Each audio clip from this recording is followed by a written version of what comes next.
आइए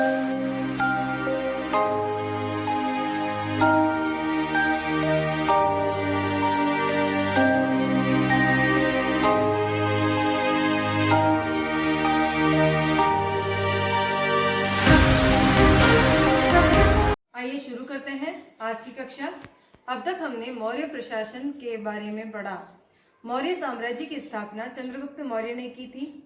फिर उसके बाद उसके पुत्र बिंदुसार और अशोक के बारे में हमने विस्तार से अध्ययन किया। अशोक के धर्म के बारे में भी हमने विस्तार से चर्चा की और उसके अभिलेखों की जानकारी भी प्राप्त कर ली थी। अब देखते हैं कि मौर्य साम्राज्य के इतने बड़े साम्राज्य को संभालने के लिए किस प्रकार की प्रशासनिक व्यवस्था थी। तो मौर्य साम्राज्य के इसमें पहली बार भारत में केंद्रीकृत शासन व्यवस्था का उल्लेख मिलता है।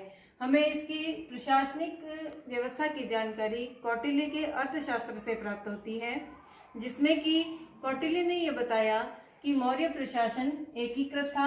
यहाँ पर राजा निरंकुश नहीं होता था, उसको प्रशासन में सहयोग करने के लिए मंत्रियों की व्यवस्था थी, मंत्रिमंडल होते थे और इस प्रकार से मंत्रिमंडल के सहयोग से राजा प्रशासन चलाता था। फिर कौटिल्य के अर्थशास्त्र में ही राज्य के सप्तांग सिद्धांत के बारे में हमें जानकारी मिलती है, जो कि उस समय ही नहीं बल्कि वर्तमान परिप्रेक्ष्य में भी बहुत सटीक सिद्ध होता है। तो सप्तांग सिद्धांत के अंतर्गत कौटिल्य ने बताया कि एक राज्य के लिए राजा यानी कि एक प्रशासनिक अधिकारी, फिर उसके मंत्री, फिर उसका क्षेत्र, फिर उसके क्षेत्र की सुरक्षा के लिए दुर्ग, फिर बाहरी आक्रमणों से उसे बचाने के लिए सेना, प्रशासन चलाने के लिए कोष और राजा को अपने पड़ोसियों से व्यवहार मित्रता का रखना चाहिए। तो एक राजा के लिए मित्र, ये 7 अंग मिलते हैं तभी किसी श्रेष्ठ साम्राज्य की स्थापना संभव है। तो यह सप्तांग सिद्धांत कौटिल्य के अर्थशास्त्र के 6ठे अधिकरण में वर्णित किया गया है, जिसका कि मौर्य प्रशासन में पूर्णतः पालन किया जाता था। फिर इस सप्तांग सिद्धांत के अंदर जो अमात्य यानी कि जो प्रमुख मंत्री होते थे, जो राजा को सलाह देते थे कार्य करने के लिए और उनके प्रशासन में बहुत महत्वपूर्ण निर्णय लेने में योगदान होते थे, उनकी नियुक्ति के लिए उपधा परीक्षण का प्रयोग किया जाता था। उपधा परीक्षण का तात्पर्य था कि किसी भी व्यक्ति को पदाधिकारी बनाने से पूर्व उसकी नैतिकता की, चरित्र की, उसकी ईमानदारी की जांच की जाती थी और इन सभी कसौटियों पर खरा उतरने के बाद ही किसी व्यक्ति को इस प्रकार नियुक्त किया जाता था पदाधिकारी के रूप में। अब आगे हम चर्चा करते हैं कि कौटिल्य के अर्थशास्त्र में इन मंत्रियों के बारे में 2 कैटेगरी बनाई गई थी, 2 वर्ग थे, एक तीर्थ और दूसरा अध्यक्ष। तो तीर्थ जो थे इनकी संख्या 18 बताता है कौटिल्य और अध्यक्षों की संख्या इसने 26 बताई है। तीर्थ जो थे ये महत्वपूर्ण अधिकारी होते थे, आज की भाषा में हम कहें तो कैबिनेट। तो इसमें होता था एक मंत्री और पुरोहित। अधिकांशतः ये जो मंत्री और पुरोहित का पद था यह एक ही व्यक्ति को दिया जाता था। चंद्रगुप्त मौर्य के समय यह दोनों पद चाणक्य के पास थे। बिंदुसार के समय ये दोनों पद कुछ समय चाणक्य के पास रहे, तत्पश्चात खल्लाटक नामक व्यक्ति था उसके पास आ गए थे और अशोक के समय यह पद अन्य व्यक्ति संभालता था। तो इस प्रकार से ये जो 2 पद थे तीर्थ के अंतर्गत आने वाले, ये दोनों अधिकांशतः एक ही व्यक्ति के पास हुआ करते थे। फिर सेनापति महत्वपूर्ण अधिकारी था, युवराज उत्तराधिकारी होता था राजा का पुत्र। उसके बाद समाहर्ता का कार्य था कि राज्य के प्रशासन के अंतर्गत जो भी राजस्व होता था उसे एकत्रित करना। इनकम टैक्स ऑफिसर, सबका इनकम टैक्स बराबर आ रहा है कि नहीं, वो करता था समाहर्ता। फिर सन्निधाता तो ये होता था कोषाध्यक्ष, संपूर्ण कोष की ब्यौरे ध्यान में रखना, कहाँ कितना मद व्यय हुआ इसका लेखा जोखा रखना, कहाँ कितना मद बचा हुआ है, इस सब की जानकारी सन्निधाता के पास होती थी। फिर आगे हम चर्चा करें अध्यक्षों की, तो अध्यक्ष जो होते थे ये विभिन्न जो समितियां होती थी इनके अंतर्गत नियुक्त किए जाते थे और इनके नाम थे सीताध्यक्ष, पणयाध्यक्ष, सूत्राध्यक्ष, लूणाध्यक्ष, विभिताध्यक्ष। तो इस प्रकार के इनके नाम थे, हम इनके नामों को याद कर लें और साथ ही कौन सा नाम किस कैटेगरी के लिए काम में लिया जा रहा है ये भी ध्यान रखें। तो जो शीताध्यक्ष था यह कृषि के क्षेत्र में सभी कार्य संभालता था। पणियाध्यक्ष व्यापार से संबंधित कार्यों को देखता था। सूत्राध्यक्ष जो था ये कताई बुनाई से संबंधित कार्यों के अध्यक्ष के रूप में था। लूणाध्यक्ष था ये बुचड़खाना, यानी कि जो अशोक था उससे पहले तक यहाँ जीव हत्या होती थी तो बुचड़खाने भी थे और इनके देखरेख करने वाले व्यक्ति को लूणाध्यक्ष कहते थे।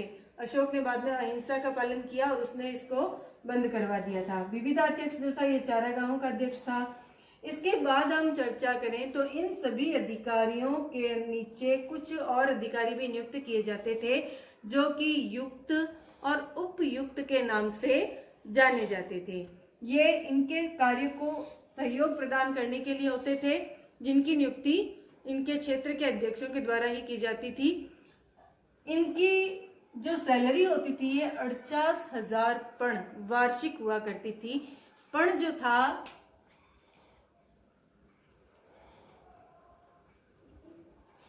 ये चांदी का सिक्का होता था।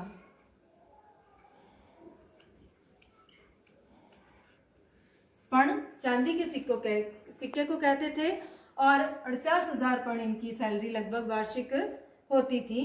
अब हम देखते हैं मौर्यकालीन प्रशासन के बारे में। तो प्रांतीय प्रशासन, तो मौर्य प्रशासन को 5 प्रांतों में विभक्त किया गया था।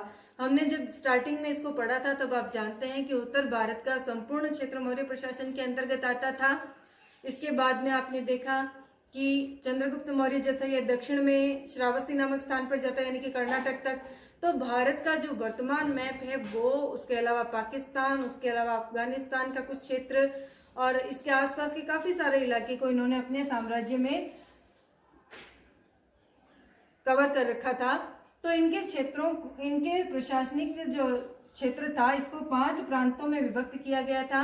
इन 5 प्रांतों में उत्तरापथ, अब उत्तरापथ एक मतलब आपने जो पढ़ा रखा है, शेरशाह सूरी ने जो एक ग्रांड ट्रंक रोड का निर्माण करवाया था, तो ये जो ग्रांड ट्रंक रोड का जो मार्ग था वह पहले एक कच्चे मार्ग के रूप में विकसित था और इसी मार्ग को हम उत्तरापथ के नाम से जानते थे। और यह मार्ग जिन स्थानों से होकर गुजरता था वह पूरा क्षेत्र उत्तरापथ के नाम से जाना जाता था और इसकी जो राजधानी थी वो थी तक्षशिला। कालांतर में यह कच्चा मार्ग था, बाद में इसको पक्का करवा दिया और ये ग्रैंड ट्रंक रोड के नाम से फेमस हुआ था। फिर दूसरा इसका जो पार्ट था प्रांत का वो था अवंती राष्ट्र, इसकी राजधानी थी उज्जैनी। फिर कलिंग, इसकी राजधानी तोषली थी।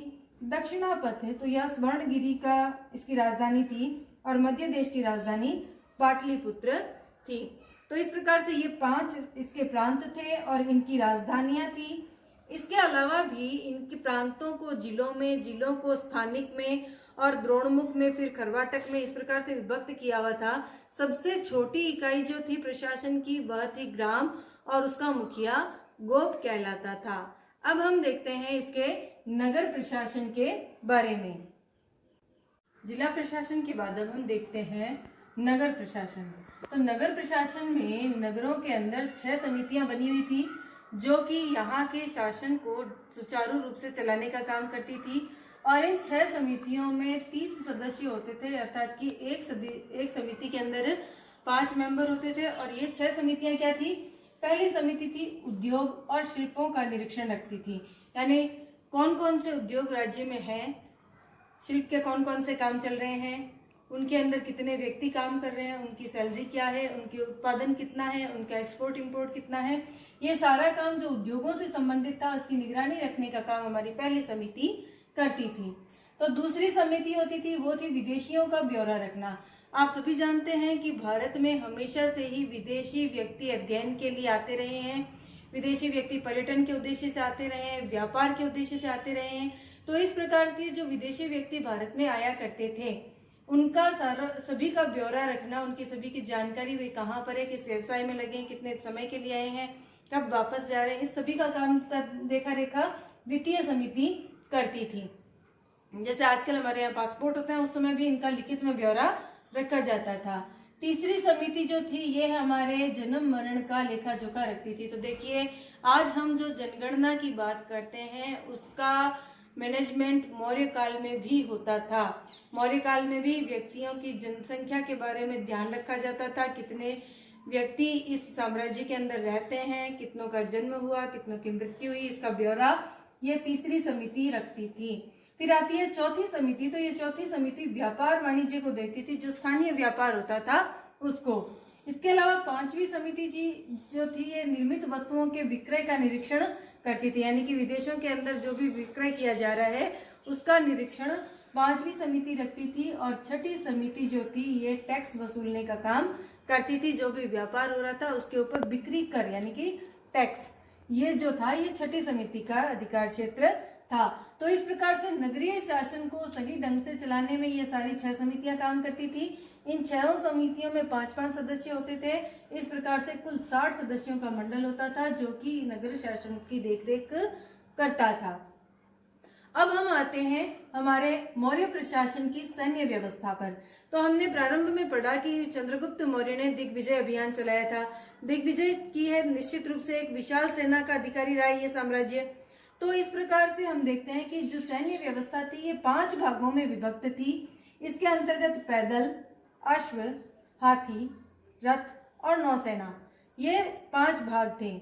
तो इन 5 भागों के अंदर सैनिकों का प्रबंधन करने वाला जो अधिकारी होता था इसको अंतपाल के नाम से जाना जाता था। कई बार 1 नंबर का प्रश्न पूछते हैं अंतपाल कौन था। तो यह जो सैन्य व्यवस्था थी इसकी देखरेख या प्रबंधन करने वाले अधिकारी को अंतपाल के नाम से जानते थे। हमें मेगास्थनीज की इंडिका पुस्तक से जानकारी मिलती है कि चंद्रगुप्त मौर्य के पास 6 लाख पैदल, 50,000 अश्वारोही, 9,000 हाथी, 8,000 रथों की विशाल सेना थी। हाथियों का एक जगह और उल्लेख आता है, ये जो हमारा पहला इंटरनेशनल विवाह हुआ था उसमें 500 हाथी इसने सेल्यूकस को दिए थे। तो अब यहाँ हमें पता चल जाता है इसकी सेना में कितने थे, 9,000 हाथी थे और इसने सेल्यूकस को कितने दिए थे, 500। तो इस प्रकार से हमारे पास सेना का एक अच्छा खासा आंकड़ा आता है। अब एक बात और आती है कि चंद्रगुप्त मौर्य के शासन काल में वर्ण व्यवस्था प्रचलित थी, यानी कि ब्राह्मण, क्षत्रिय, वैश्य और शूद्र। तो एक जानकारी मिलती है पुस्तकों से कि क्षत्रियों के अलावा शूद्रों को भी सेना में नियुक्त करने की अनुमति दी गई थी। जो शूद्र थे वो पैदल के अंतर्गत आते थे और ये इसमें रहते थे। तो अब देखिए कि इसकी सेना का जब 6 लाख से अधिक है पैदल इसके पास, तो निश्चित रूप से जनसंख्या का भी इसके पास आंकड़ा फिक्स मिलता होगा। अब हम आते हैं न्याय व्यवस्था की ओर। तो मौर्य प्रशासन की न्याय व्यवस्था आज की न्याय व्यवस्था की तरह ही बहुत सुदृढ़ थी। यहाँ पर जो सम्राट होता था वह न्याय का प्रशासनिक सर्वोच्च अधिकारी होता था। इसके अलावा जो न्यायालय होते थे ये जैसे आजकल के टाइम में राज्य अलग, फिर जिले के, फिर तहसील के, फिर खंड के होते हैं, इसी प्रकार से यहाँ पर भी प्रशासनिक इकाइयों के तरह ही अलग अलग स्तर पर अलग अलग न्यायालय होते थे। मुख्य रूप से न्याय व्यवस्था को 2 भागों में बांटा गया था, पहला धर्मस्थनीय और दूसरा कंटक शोधन, जो आजकल की भाषा में हम कहते हैं दीवानी और फौजदारी। जो दीवानी मामले होते थे वो धर्मस्थनीय में आते थे और जो फौजदारी मामले होते थे वो कंटक शोधन में आते थे। तो धर्मस्थनीय न्यायालय के अंतर्गत न्याय व्यवस्था को करने के लिए 3 धर्मस्थ या व्यवहारिक व्यक्ति और 3 अमात्य होते थे। इस प्रकार से ये 6 व्यक्तियों की कमेटी होती थी जो कि इन मामलों पर अपना निर्णय देती थी। और कंटक शोधन में 3 प्रदेष्टि होते थे, प्रदेश के प्रमुख प्रशासनिक अधिकारी, और 3 अमात्य। तो इस प्रकार से यहाँ पर भी 6 व्यक्तियों की कमेटी होती थी जो अपना मामले के ऊपर निर्णय देती थी। तो इस प्रकार से न्याय जो था यह निष्पक्ष होता था। इसके अलावा एक बात जो यहाँ छूट जाती है वह है गुप्तचर व्यवस्था। किसी भी साम्राज्य को एकदम अच्छी सुदृढ़ शासन व्यवस्था में चलाए रखने के लिए उसके अंदर गुप्तचरों का होना, उसकी आंतरिक जानकारियों का बिना किसी भेदभाव के राजा तक पहुंचना या प्रशासन तक पहुंचना अनिवार्य होता है। तो इसके लिए मौर्य प्रशासन में भी गुप्तचर की व्यवस्था थी।